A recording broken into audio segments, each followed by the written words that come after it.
तर महाराष्ट्र म्हणायचं की भयराष्ट्र असा प्रश्न निर्माण होतोय, कारण कल्याण अल्पवयीन मुलीवर अत्याचार आणि निर्घृण हत्येचं हे प्रकरण नराधम विशाल गवळी पत्नी साक्षी गवळीला 7 दिवसांची पोलीस कोठडी ही सुनावण्यात आली आहे। आरोपी विशाल आणि साक्षी गवळीला 2 जानेवारीपर्यंत पोलीस कोठडी सुनावण्यात आली आहे। नराधम आरोपी विशाल गवळी हा कल्याण क्राईम ब्रांचच्या ताब्यात आहे।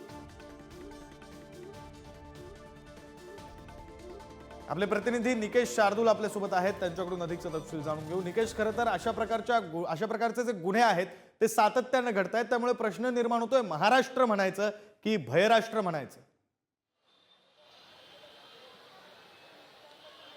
नक्कीच विक्रांत, घडलेली घटना जी आहे ती अत्यंत संतापजनक आहे। आपण जर पाहिलं तर काही महिन्यांपूर्वीच बदलापूरमध्ये देखील अशीच काही घटना घडली होती आणि त्याची पुनरावृत्ती जी आहे ती पुन्हा कल्याणमध्ये घडलेली पाहायला मिळते। या प्रकरणामधला जो मुख्य आरोपी आहे विशाल गवळी, याला कल्याण क्राईम ब्रांचने अटक केलेली आहे। त्याला ठाण्यामध्ये ठेवण्यात आलेलं, ठाण्यातल्या नौपाडा पोलीस ठाण्यातून त्याला घेऊन आता पोलीस जे आहेत ते कल्याण न्यायालयात हजर झालेले होते।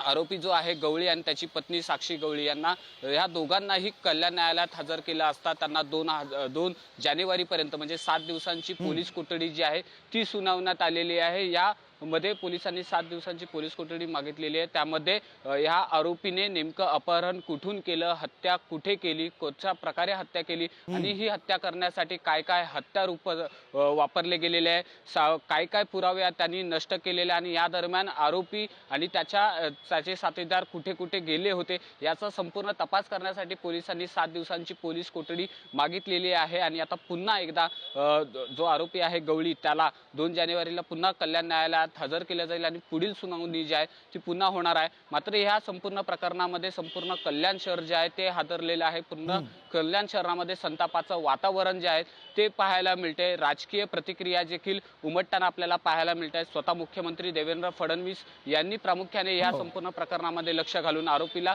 कठोरात कठोर शिक्षा कशी होईल, फाशीची शिक्षा कशा प्रकारे देता येईल याची मागणी जी आहे ती पोलीस आयुक्तांकडे केलेली पाहायला मिळते। त्यामुळे आता 7 दिवसांच्या पोलीस कोठडीमध्ये असताना पोलिसांच्या तपासामध्ये नेमक्या काय काय घटना समोर येतात हे पाहणं महत्त्वाचं असणार आहे। कारण जो आरोपी आहे तो या आधी देखील त्यांनी अनेक गुन्हे केलेले आहेत। मग ते अपहरण असतील, विनयभंगाचे गुन्हे या संबंधित विशाल गवळी या आरोपीवर दाखल आहेत। त्यामुळे पुढच्या सुनावणी दरम्यान काय होतं आणि या 7 दिवसांच्या तपासादरम्यान नवे कोणते धागेदोरे हाती लागतात हे पाहणं महत्त्वाचं असेल। धन्यवाद तुम्ही दिलेल्या सविस्तर माहितीसाठी। दरम्यान कल्याणच्या घटनेनंतर पुढारी न्यूजनं काही प्रश्न उपस्थित केले। लैंगिक अत्याचार आणि विनयभंगाचे 5 गुन्हे दाखल असताना हा आरोपी मोकाट कसा? आधीच्या प्रकरणांमध्ये आरोपीवर काय कारवाई झाली, हे काही प्रश्न आहेत जे पुढारी न्यूज प्रशासनाला विचारते। पोक्सोची केस मागे घ्या अन्यथा धडा शिकवीन, आरोपीची धमकी, केवळ समज देऊन का सोडलं? अशा गुन्हेगारावर कठोर कारवाई करण्यात पोलीस कमी का पडतात? अशा गुन्हेगारांना वेळीच कठोर शिक्षा करण्यात कायदा कमी पडतो का, हा एक प्रश्न पुढारी न्यूज विचारते।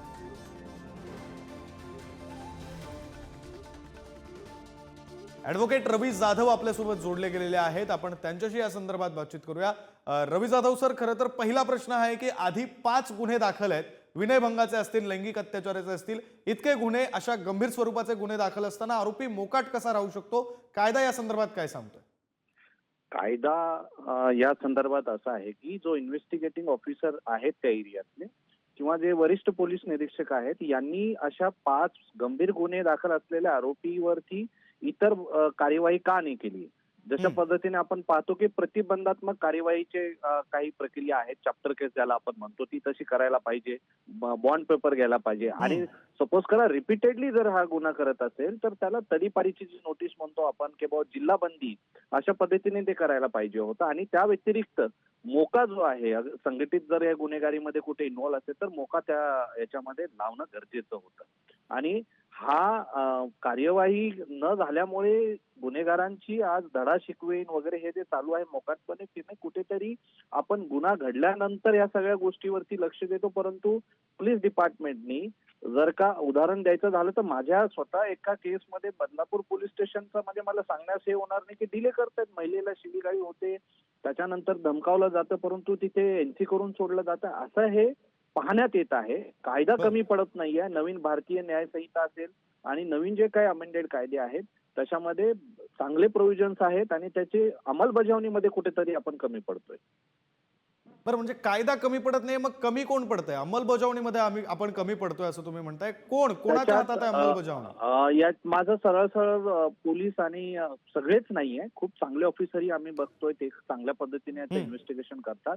परंतु त्या कन्सर्न पोलीस स्टेशनच्या ज्या अधिकाऱ्यांनी यापूर्वीचे 5 गुन्ह्याचं त्यावरती जे इन्व्हेस्टिगेशन आहे ते केलेलं आहे, त्यांना जर का हे माहिती होतं की बुवा यापूर्वी समजा 4 गुन्हे झालेल्या 5व्या गुन्ह्यात तो पकडला गेलाय, तर त्याला तडीपारी असेल किंवा त्यांना मग प्रतिबंधात्मक कार्यवाही असेल किंवा मग त्या जे काही तो जिथे राहतोय त्या तिथल्या एरियामधील इतर व्यक्ती कोणी इन्व्हॉल्व असेल आणि मल्टिपल गुन्ह्यामध्ये इन्व्हॉल्व असतील तर त्यांना मोका लावणे अशा हे प्रतिबंधात्मक कार्यवाही करणं गरजेचं होतं. ते बरं, कुठेतरी म्हणजे कायद्याचं काटेकोरपणे पालन झालं असतं तर आज ती अल्पवयीन मुलगी आपल्यामध्ये असती असं म्हणू शकतो आपण? असती 100% म्हणू शकतो. मला तर असं म्हणायचं आहे की ह्याची इन्क्वायरी करून जे कोणी या 5 गुन्ह्यामध्ये यापूर्वीचे जे इन्व्हेस्टिगेटिंग ऑफिसर होते त्यांच्याही याच्यामध्ये इन्क्वायरी काय केली गेली पाहिजे आणि सिनियर पीआयनी अशा प्रतिबंधात्मक कार्यवाही का केल्या नाहीत, मोका का नाही लावला किंवा जिल्हा बंदीचे का आदेश आणले नाही आहेत, या सर्व गोष्टीची चाचणी केली पाहिजे. आणि एक एसओपी जी आहे अशा गुन्ह्यासाठी ऑलरेडी आपण पाहतोय की बरेचसे गुन्हे झाले, त्याकरता न्यायालयातून फास्ट ट्रॅक मध्ये ते चालायला पाहिजे आपण मागणी करतोय, परंतु पोलीस स्टेशनमध्ये त्याची एसओपी बनवून त्याची अंमलबजावणी होणं गरजेचं आहे. बरं, धन्यवाद सर, तुम्ही पुढारी न्यूजची बातचीत केली. तुमच्याशी बातचीत केल्यानंतर काही मुद्दे लक्षात आलेले आहेत. संबंधित आरोपीवर तडीपारीची कारवाई का नाही केली, प्रतिबंधात्मक कारवाई का नाही केली, मोका का नाही लावला, असं काही प्रश्न तुम्ही विचारताय जे कायद्याच्या दृष्टिकोनातून बरोबर आहेत. धन्यवाद पुढारी न्यूजची बातचीत केल्याबद्दल.